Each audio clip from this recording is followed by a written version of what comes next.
ইতিহাস না জেনে মহান বীরেদের অসম্মান করা আজকাল সোশ্যাল মিডিয়া একটা নতুন ফ্যাশন হয়ে দাঁড়িয়েছে। কিন্তু নেতাজি সুভাষচন্দ্র বসুকে নিয়ে যারা আজ ভুল তথ্য ছড়ায় তারা কি জানে ভারতের স্বাধীনতা অর্জনে এই একটি মানুষের অবদান কতটা ভয়ঙ্কর ও ঐতিহাসিক ছিল? চলুন আজ উন্মোচন করি আসল তথ্য।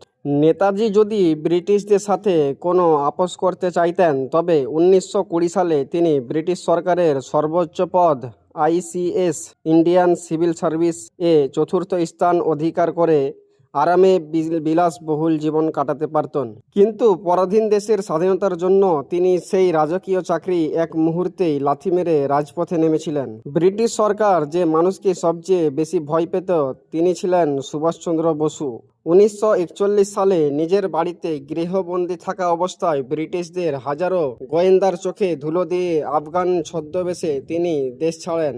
জার্মানি ও জাপানের মতো পরাশক্তিকে সাথে নিয়ে সরাসরি ব্রিটিশ সাম্রাজ্যের বিরুদ্ধে যুদ্ধ ঘোষণা করেছিলেন তিনি।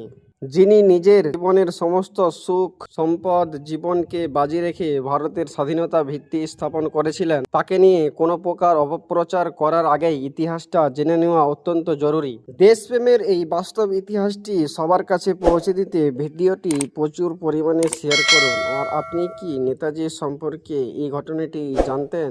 কমেন্টে লিখুন। জয় হিন্দ।